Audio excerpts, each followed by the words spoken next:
오늘은 에베소서 2장 10절 말씀을 읽고 또 주님 주시는 교훈을 나누도록 하겠습니다. 에베소서 2장 10절입니다. 우리는 그가 만드신 바라 그리스도 예수 안에서 선한 일을 위하여 지으심을 받은 자니 이 일은 하나님이 전에 예비하사 우리로 그 가운데서 행하게 하려 하심이니라. 자, 여기 보면 참 놀라운 구절이 있습니다. 우리는 참 주님이 만드신 바다 그렇게 되어 있고, 또 그리스도 예수 안에서 선한 일을 위하여 창조되었다 이렇게 말씀하고 있습니다. 그래서 우리가 읽은 이 구절에는 이 새로운 피조물이 되는 좀 놀라운 진리를 담고 있습니다. 우리 좀 한글 성경에는 좀 이런 그 뉘앙스가 좀 약한데, 좀 영어 성경을 보시면 우리는 하나님의 만드신 바고 그리스도 예수 안에서 새롭게 창조된 자들이다 라고 하는 이런 의미가 잘 나타나 있습니다. 하나님께서 이제 그리스도 안에서 우리로 하여금 선한 일을 하는 이러한 참 존재로 새로 지으셨다고 하는 것은 우리에게 굉장히 큰 의미가 있습니다. 하나님께서 여기서 이제 새로 지으셨다 이렇게 표현되었는데, 이제 이 단어는 이제 창조하셨다라고 하는 단어입니다. 이것은 이제 우리가 이 새로운 피조물이 되는 놀라운 진리를 소개하고 있는 것이죠. 그런데 이제 우리가 이 구절을 읽으면서 이 의미가 좀 더 우리 마음에 참 감동 있게 와야 하는데, 사실 이제 그 에베소서 2장 5절 그리고 이제 2장 8절을 좀 보면, 허물로 죽은 우리를 그리스도와 함께 살리셨고 그 다음에 너희는 은혜로 구원을 받은 것이다 이렇게 말씀하고 있습니다. 그래서 우리가 이제 허물로 죽은 상태에서는 하나님을 위해서 선한 일을 할 수 없었다고 하는 거죠. 그렇지만 이제 하나님께서 허물로 죽은 우리를 그리스도와 함께 살리셨다. 그리고 너희는 은혜로 구원을 받은 것이다 이렇게 말씀하고 있습니다. 그래서 그리스도와 함께 살리셨다고 하는 것은 그 전에 먼저 죽어 있었다라고 하는 이런 사실을 전제를 하고 있습니다. 그리고 이제 8절에 보면 너희는 그 은혜에 의하여 믿음으로 말미암아 구원을 받았으니 이것은 너희에게서 난 것이 아니요 하나님의 선물이다 이렇게 말씀하고 있습니다. 그래서 이제 2장 5절에 보면 너희가 구원을 받았다, 2장 8절에 보면 너희가 구원을 받았다 이렇게 말씀하고 있는 거예요. 그래서 우리가 이제 이 구절을 제대로 이해하려면 우리가 이 구원의 이제 순서라는 것을 이해할 필요가 있습니다. 그래서 하나님은 우리를 구원하시는데 칭의 구원을 하시고 성화 구원을 하시고 영화 구원을 하신다고 하는 거예요. 그래서 칭의는 우리에게 이미 이루어졌잖아요. 그리고 하나님께서 이제 우리를 이제 성화의 구원을 역사를 하신다는 것입니다.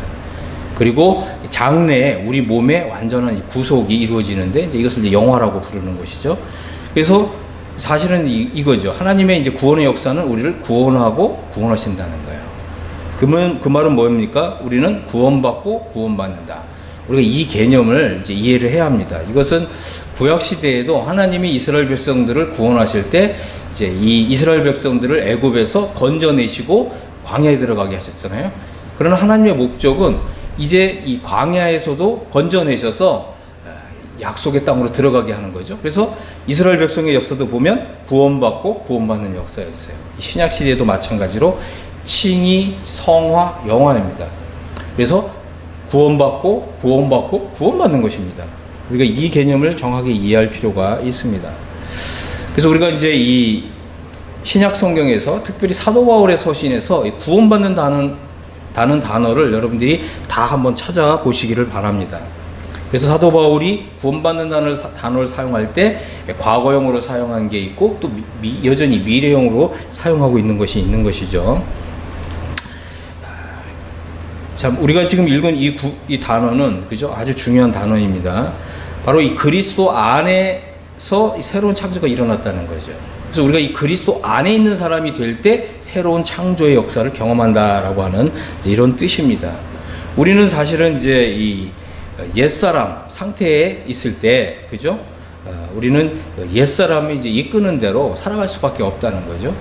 우리가 바로 여기에서 구원받은 사람으로서 이제 영적인 갈등이 있는 거고 고뇌가 있는 것입니다.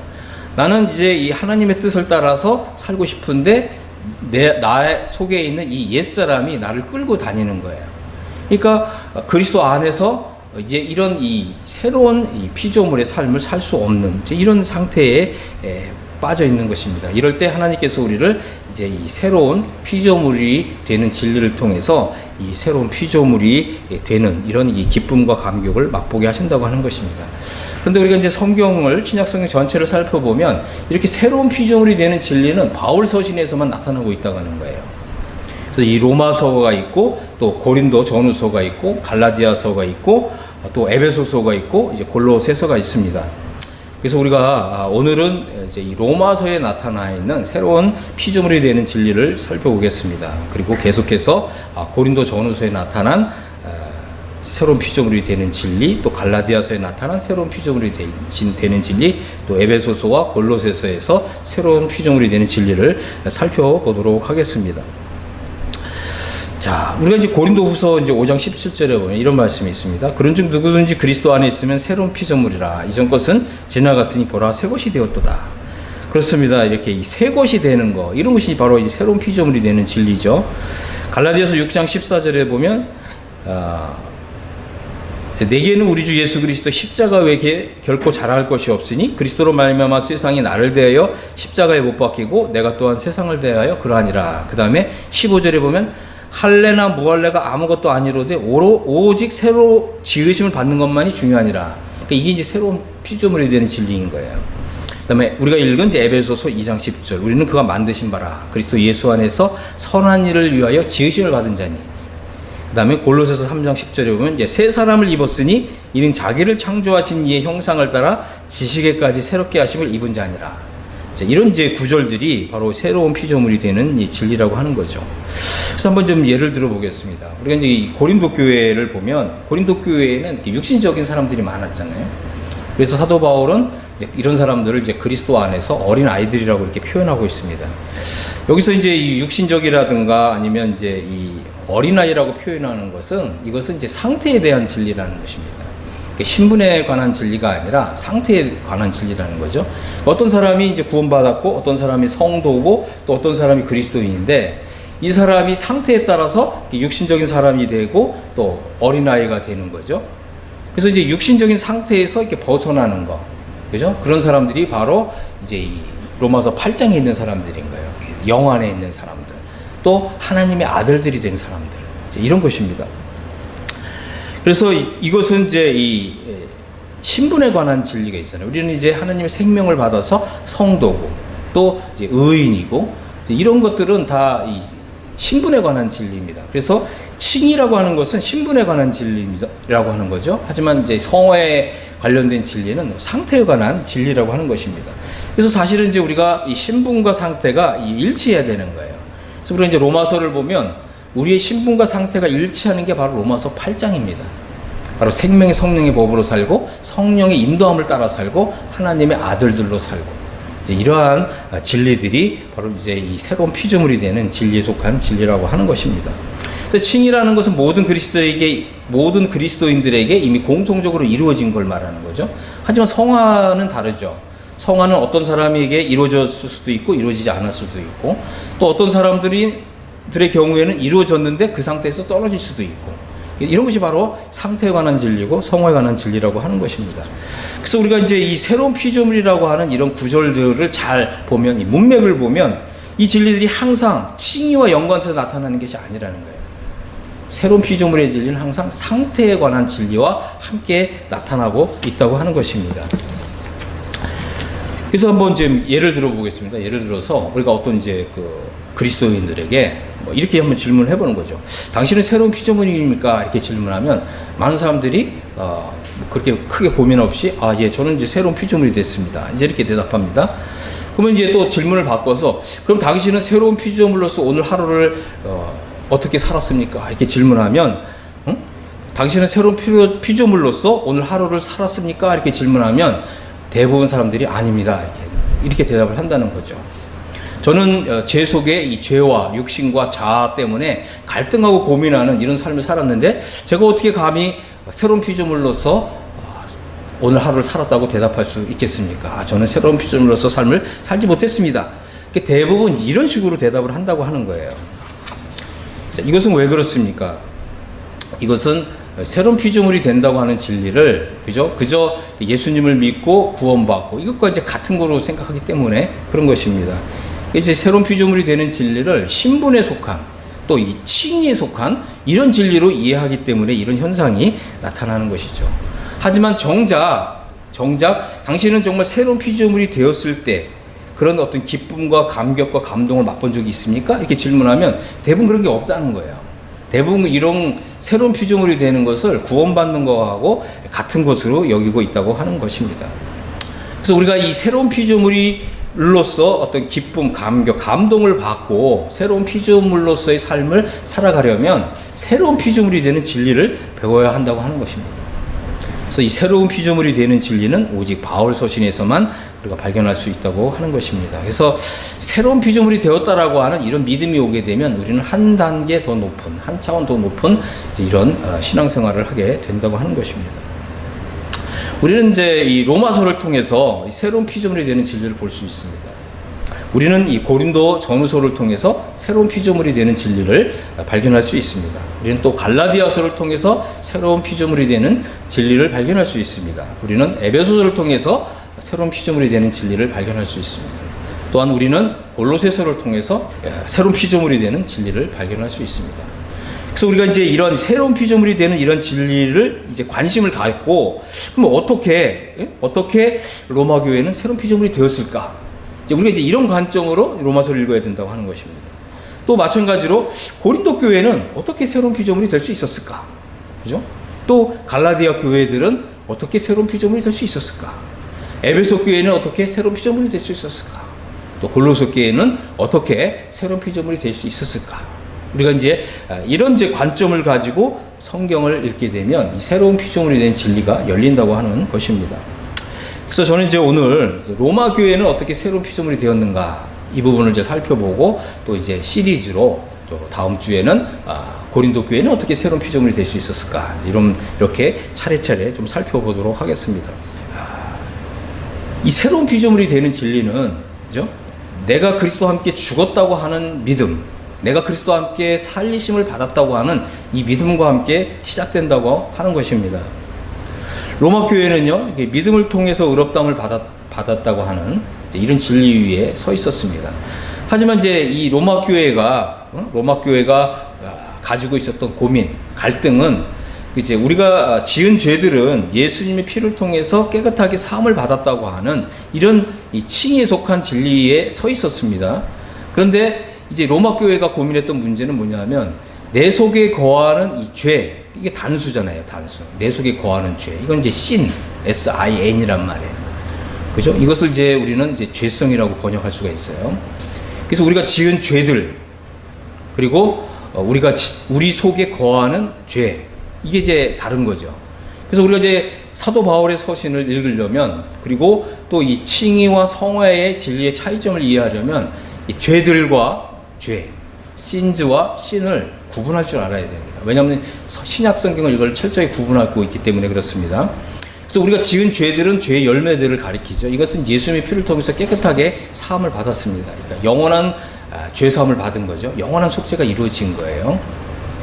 하지만 이제 이 로마 교회는 자기 속에 거하는 이 죄성 때문에 고민하고 있었다고 하는 거죠.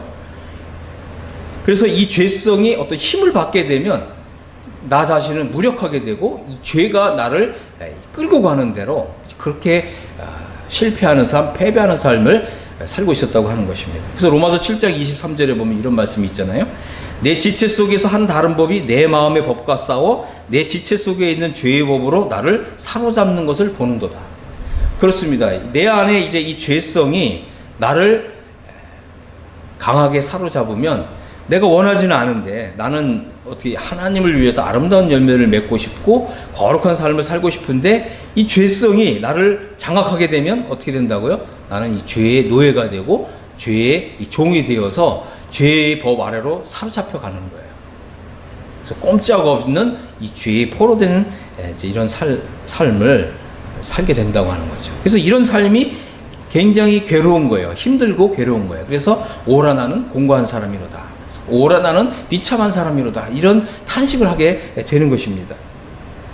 마음의 법과 싸워서 자신의 지체 속에 있는 죄의 법 아래로 계속해서 반복해서 사로잡히는 경험을 하고 있었던 거죠. 자기는 원하지 않은데 이 죄의 법이, 그죠? 나를 이끌고 가는 거예요. 이 죄성에 굴복시키는 이런 삶을 사는 거죠. 그래서 로마 교회는 이제 이 문제를 때문에 고민했습니다. 그리고서 나름대로 내 속에 거하는 이 죄는 어쩔 수 없는 것이구나. 응? 이 죄성이 나를 사로잡으면 죄를 짓게 하잖아요. 그러니까 어떻게 해야 돼요? 죄사함을 받았는데 계속해서 이 죄의 열매가 또 다시 열리는 거죠. 그 죄가 더 많아지는 거예요. 어떻게 보면 내가 구원받기 전에는 이런 죄를 별로 이렇게 고민 안 했는데 구원을 받고 나서는 또 죄가 이렇게 열매가 맺히니까 이것 때문에 힘들고 괴로운 거죠. 이것이 이제 로마 교회의 좀 고민이었고 갈등이었습니다. 그래서 이 로마 교회는 어떤 결론을 냈어요? 이렇게 죄성이 나를 사로잡을 때 죄의 열매를 많이 맺으면 예수님의 보혈이 이런 죄까지도 깨끗하게 했으니까 하나님의 은혜가 더 넘치는 거구나. 이렇게 생각을 했다는 거예요. 그래서 나는 그저 그냥 그렇다면 이 죄성과 싸울 것이 아니라 이 죄성이 나를 이렇게 사로잡으면 그 어쩔 수 없는 거야. 우리가 다 연약하지. 그래서 하나님의 은혜로 구원해 주신 것에 감사하면서 하나님의 은혜에 보답하는 삶을 살자. 이런 죄성의 문제, 이것에 대해서 자포자기하고 있었던 이런 상태에 있었던 것이 로마 교회의 상태였다고 하는 것입니다. 그래서 이게 죄에 거하는 것은 결국 하나님의 은혜를 더하는 것이 아니겠느냐, 그죠? 그리고 또 이런 식으로 자기를 합리화하는 거예요. 심지어 어떤 그리스도인들은 뭐라고 얘기합니까? 이 로마서를 읽고 나서 이 죄가 죄를 짓게 하는 거지 내가 죄를 짓는 것이 아니다. 그렇기 때문에 나는 이 죄 짓는 것에 대해서 책임이 없다. 응? 그래서 이 자기 속에 거하는 죄성과 자기 자신을 이렇게 분리를 하는 거예요. 자기가 죄를 지으면서 이건 내가 죄를 짓는 것이 아니라 죄가 죄를 짓는 거다. 그래서 나는 자유하다. 이런 식의 그 무법주의가 성행을 하게 된 것입니다. 하지만 사도 바울은 뭐라고 얘기합니까? 이제 로마서 6장 1절 2절을 한번 보겠습니다. 그런즉 우리가 무슨 말을 하리요? 은혜를 더하게 하려고 죄에 거하겠느냐? 이런 것입니다. 바로 이 죄성에 굴복해서 사는 삶이 뭐라고요? 죄에 거하는 삶이라는 거죠. 그래서 은혜를 더하게 하려고 죄에 거하겠느냐, 그죠? 죄를 거한다는 것은 이 죄의 열매를 더 많이 맺는 거예요. 응? 네, 그런데 이제 6장 2절에 보니까 그럴 수 없느니라. 이게 지금 영어 성경을 보면 더 강력합니다. 하나님이 금하신다는 거예요. 하나님이 그거 허용하시지 않는다는 거예요. 우리가 이 말씀을 이제 받을 때 우리 삶에 새로운 이제 전환점이 이루어집니다. 그럴 수 없다는 거죠. 그래서는 안 된다는 거죠. 우리가 이 죄에 거하는 삶, 그래서 반복해서 죄의 법 아래로 사로잡혀 가는 삶, 그래서는 안 된다.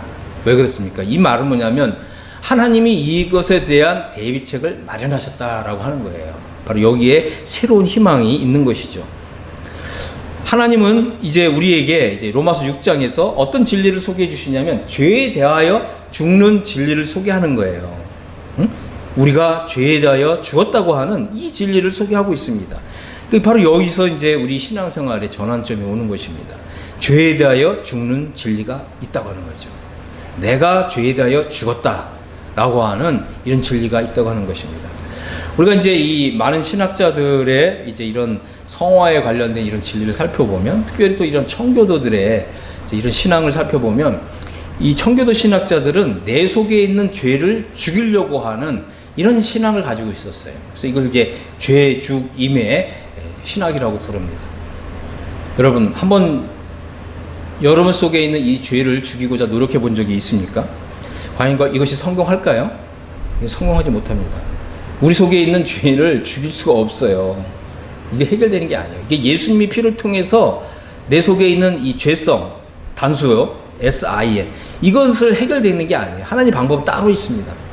예수님의 피가 우리가 지은 죄들, 죄의 열매들, S-I-N-S, 이거는 이제 예수님의 피로 해결이 되지만, 하나님은 내 속에 거하는 죄성, S-I-N, 이 죄성은 예수님의 피를 통해서 해결하는 게 아니에요. 사실은 예수님의 십자가를 통해서 해결합니다. 이 차이가 있어요. 이걸 좀 설명을 드리겠습니다. 우리는 우리 속에 있는 죄를 결코 죽일 수 없습니다. 오히려 우리가 죄에 대하여 죽어야 되는 거예요. 그래서 내가 죽었다고 하는 이런 믿음이 절대적으로 필요한 것입니다. 그래서 사도 바울은 우리를 이제 십자가 앞에 다시 세우는 거예요. 자, 십자가를 바라봐라. 누가 십자가에 못 박혔느냐? 그러니까 이제 이 칭의 믿음에 속한 사람들은 대부분 뭐라고 얘기합니까? 아, 예수님이 나를 대신해서 십자가에 못 박혔습니다. 그렇게 고백한다고 하는 거죠.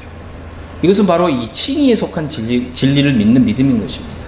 하지만 이제 이렇게 예수님이 나를 대신해서 못 박혔습니다라고 고백하는 사람에게 사도 바울은 이제 갈라디아서에서 세 구절을 소개합니다. 갈라디아서 2장 20절, 그죠? 5장 14절, 그리고 6장 14절을 소개하는 거죠. 내가 그리스도와 함께 십자가에 못 박혔나니, 이런 진리를 소개합니다. 그리스도 예수의 사람들은 그 육체와 함께 정과 욕심을 십자가에 못 박았느니라, 이런 진리를 소개하고, 그 다음에 이제 갈라디아서 6장 14절에서는 내가 예수 그리스도 십자가를 자랑하노니, 왜 자랑합니까? 나도 세상을 향해서 못 박혔기 때문이다. 이런 구절을 소개하는 거죠. 갈라디아서에 있는 이 세 구절, 여러분 이 구절을 암송하시기를 바랍니다. 그래서 이런 진리를 보여준 후에 다시 묻는 거죠. 십자가를 바라봐라. 누가 못 박혔느냐? 그때 이제 우리의 눈에 이제 영적인 눈이 이렇게 열리게 되면 내가 못 박혔다고 하는 진리를 드디어 보는 거죠. 내가 못 박혔습니다. 그죠? 그때 이제 믿음이 임하는 거예요. 내가 그리스도와 함께 십자가에 못 박혔다. 내가 못 박혔다고 하는 이런 이제 진리가 우리 마음 안에 믿음으로 찾아오는 것입니다.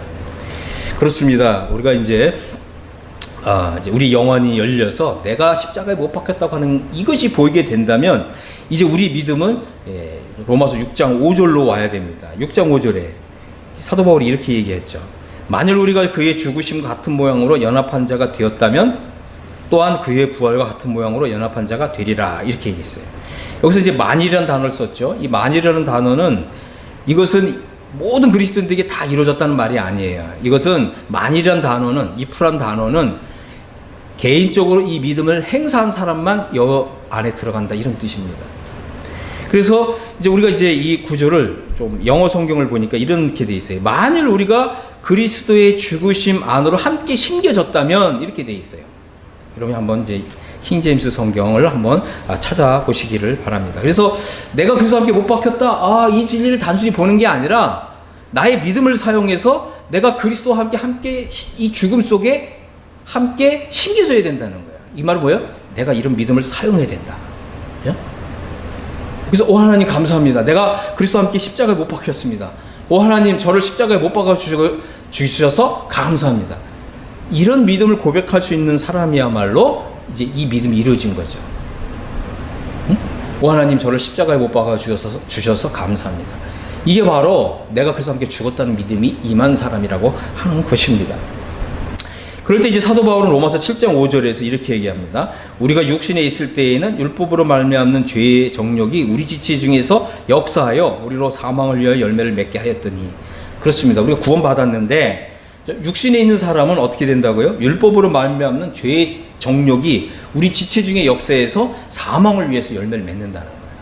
그래서 죄성에 굴복하고 죄의 법 아래로 사로잡히고, 그래서 계속해서 이 죄의 종로로 타는 삶을 산다는 거죠. 그래서 이 죄의 열매들을 또다시 많이 맺는다고 하는 것입니다. 그러나 이제 이런 삶이 싫은 거죠. 하나님, 제가 하나님의 자녀가 되었고 거룩한 하나님의 자녀가 됐는데 왜 이렇게 반복해서 죄의 법 아래로 사로잡혀 가는 것일까요? 죄를 내 안에 있는 이 죄성을 이기고 승리하는 삶은 없습니까?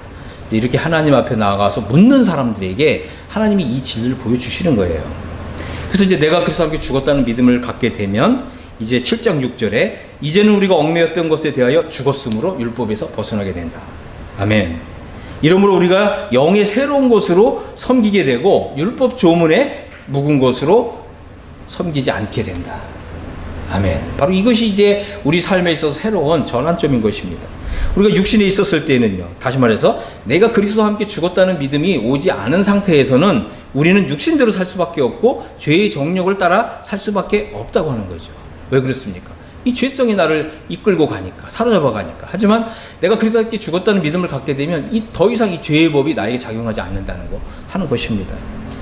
그래서 그 결과는 뭐냐? 그죠? 내가 그리스도와 함께 죽었다는 믿음을 나는 가지고 있는 사람이냐 아니냐? 그걸 어떻게 알 수 있느냐? 내가 어떤 열매를 맺고 있느냐를 보면 안다는 거예요. 사망을 위해서 열매를 맺고 있습니까? 다시는 아직, 그죠? 그리스도와 함께 죽은 사람이 아니라는 거예요. 하지만 이제 하나님을 위해서 아름다운 열매를 맺고 있고 성령의 열매를 맺고 있습니까? 그러면 내가 그리스도와 함께 죽었다는 믿음이 임한 사람이라고 하는 것입니다. 그래서 내가 그리스도와 함께 죽었다는 믿음을 갖게 되면 나를 이렇게 묶고 있던 이 죄의 법에서 내가 해방이 된다는 거예요. 자유를 얻는다는 거예요. 더 이상 이 죄의 법이 나를 올가매지 못한다는 거예요. 얽어매지 못한다는 거예요. 이제는 나를 바로 이 생명의 성령의 법이 나를 이끌고 한다는 거예요. 성령이 나를 이끄는 삶, 성령님이 나를 하나님을 위해서 아름다운 열매를 맺히는 삶, 이 성화의 삶이 실제적으로 이루어지는 이런 복된 삶을 주신다고 하는 것입니다. 그래서 이 죄의 법, 사망의 법으로 작용하던 율법에서 벗어나게 되고, 이 율법은 이 생명의 성령의 법으로 작용하기 시작하는 거죠. 이것을 바로 영적 해방이라고 부르는 거예요. 그래서 우리가 이제 로마서 8장 1절 2절에 보면, 그죠? 죄와 사망의 법에서 생명의 성령의 법이 나를 해방했다. 이 사도 바울의 경험이었어요. 이것을 또 우리도 경험해야 되는 거죠. 생명의 성령의 법이 죄와 사망에서 나를 해방했다. 이런 믿음을 가져야 된다고 하는 것입니다. 이런 믿음을 가질 때 이제 우리가 이렇게 고백하는 거죠. 아, 이제 알았습니다. 나는 이제 구원받은 자로서 과거에 육신에 속했고 육신대로 살았고 또 이 죄의 법에 얽매여서 이 죄의 사망을 위해서 많은 열매를 맺었는데 나는 전혀 새로운 피조물의 삶을 살지 못했습니다. 하지만 이제 하나님께서 나를 이제 그리스도와 함께 다시 살리심으로, 이게 바로 그리스도와 함께 죽고 그리스도와 함께 살리심을 받는 것이 새로운 창조로 들어가는 길이라고 하는 거죠. 이것이 바로 새로운 피조물이 되는 진리라고 하는 것입니다. 나는 이제 알았습니다. 나는 이제 새로운 피조물이 되었습니다. 나는 이제 새로운 피조물의 삶을 살고 있습니다. 이제 그리스도 예수 안에서 나는 이제 선한 일을 할 수 있습니다. 이런 믿음이, 그렇죠? 이런 믿음의 고백이 바뀌는 거예요. 우리가 이런 진리를 알기 전에는 우리의 고백은 어떤 것입니까? 내가 하나님을 위해서 선을 행하기 원하는 나에게 악이 함께하고 있다. 오라 나는 공고한 사람이로다. 누가 나를 사망의 몸에서 건져내랴. 이게 이제 주로 고백인 거예요. 하지만 이제 고백이 바뀌잖아요. 응? 내가 그래서 함께 죽었다. 이런 믿음을 갖게 되고 이제 생명의 성령의 법이 나를 해방했다. 이런 믿음을 갖게 되면 이제 믿음의 고백이 바뀐다고 하는 것입니다. 성령님이 나의 삶을 주장하신다. 그죠? 그래서 에베소서 이 교회 성도들은 바로 이런 과정을 통과한 사람들이라는 거예요. 에베소 교회 성도들은 이런 영적인 과정을 통과한 사람들이라고 하는 것입니다. 그래서 에베소서 2장 이제 10절에 와서 우리는 그가 만드신 바라 그리스도 예수 안에서 선한 일을 위하여 새로 지으심을 받은 자들이다. 새로 창조함을 받은 사람이다. 나는 이제 새로운 피조물이 되었다. 이런 놀라운 선언을 하고 있는 것입니다. 그래서 우리가 이제 이 새로운 피조물이 되는 진리를 살펴보면 항상 이 문맥 전후를 보면 항상 과거에 실패했던 삶을 전제로 하고 있다고 하는 거예요. 그래서 우리가 이 로마서를 보고 또 고린도 전후서를 보고 또 갈라디아서를 보면 항상, 그죠? 구원받은 자로서 성도로서 실패했던 삶을 전제로 하고 있다는 거예요. 이제는 그 옛사람을 이제 벗어버리고 새 사람을 입고, 그죠? 바로 그리스도의 이 죽음 속으로, 그죠? 그리스도의 죽음 속으로 들어가서 이제 거기서 다시 그리스도와 함께 살리심을 받는 이런 과정이 바로 이제 새로운 피조물이 되는 진리라고 하는 것입니다. 로마 교회는요, 자기 속에 있는 이런 죄성을 이기지 못하고 육신에 속하여 율법 아래서 종노릇을 했습니다. 하지만 이제 그리스도의 죽음에 연합되는 이 믿음을 개인적으로 사용함을 통해서 이 새로운 피조물에 될 수 있었다고 하는 것입니다. 자, 우리 이제 한번 이제 에레미야서 18장 3절 4절 한번 보겠습니다. 여기 보면 참 놀라운 구절이 있더라고요. 어느 날 이제 에레미야가 이 토기장이의 집으로 내려갔어요. 본즉 이 토기장이가 농로로 일을 하는데, 그죠? 농로로 이렇게 일을 하는데 18장 4절에 진흙으로 만든 그릇이 토기장이 손에서 이게 터져버린 거예요. 응? 이 토기장이가, 그죠? 이 그릇을 만드는데 이렇게 모양을 잡고 이렇게 농로를 이렇게 돌리잖아요. 그래서 진흙을 이렇게 만드는데 거의 다 완성됐나 싶었더니 이게 손에서 터져버린 거죠. 그때 이 토기장이는 그것으로 다시 이제 진흙을 이렇게 모아가지고 그것으로 자기의 좋은 대로, 그죠? 다른 그릇을 만들더라라고 하는 거죠. 그렇습니다. 우리 하나님은 이 토기장이라고 하는 거예요. 우리는 그분의 손에 들린 이 진흙 그릇이라고 하는 것입니다. 하나님은 우리를 이제 처음에, 그죠? 구원해 주셨어요. 그런데 이 처음에 만든 그릇이 바로 이 죄성, 육신성, 여기에 굴복하는 이런 삶으로 인해서 하나님을 위해서 아름다운 열매를 맺는 것이 아니라 사망을 위해서 많은 열매를 맺는 거예요. 그래서 이것이 아주 그냥 못쓰게 그의 그릇이 터져버린 거예요. 하지만 염려하고 걱정하지 말라고 하는 거죠. 다시 우리는 시작할 수 있다고 하는 것입니다. 토기장이는 그것으로 자기의 좋은 대로 다른 좋은 그릇을 만드실 수가 있다고 하는 거죠. 우리 하나님도 능히 그렇게 하실 수 있는 분이라고 하는 것입니다. 기꺼이 여러분이 이 하나님의 손에, 그죠? 주님 저를 다시 빚어주십시오.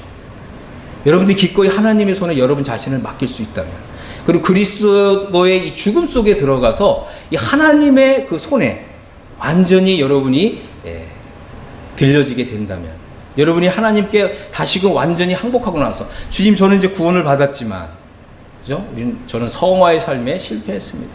주님 저를 다시금 주님의 형상으로 빚어주십시오. 하나님의 손에 다시금 우리가 들리기만 한다면, 그죠? 그리스도의 죽음 속에 연합하기만 한다면, 우리는 이 토기장의 손에 이렇게 들린 진흙과 같이 되어서 우리 하나님이 다시금 우리를 새로운 창조를 하신다고 하는 거예요. 우리 하나님은 이렇게 전에 실패했던 것을 다시 더 좋은 것으로 만드실 수 있는 분이십니다. 하나님은 나 자신을, 그죠? 새로운 피조물로 만드시는 분이시라고 하는 것입니다. 우리가 그리스도의 죽음 속에 들어가서 우리 영혼이 편히 안식한다면 하나님께서는 우리를 다시금 살리실 것입니다. 그리고 새로운 피조물로서 새로운 창조에 속한 더 좋은 것으로 빚어 주실 것입니다. 저는 여러분들이 이렇게 하나님께서 그리스도 안에서 더 좋은 새로운 피조물로 여러분들을 빚어 주시기를 예수 그리스도의 이름으로 축복합니다. 아멘.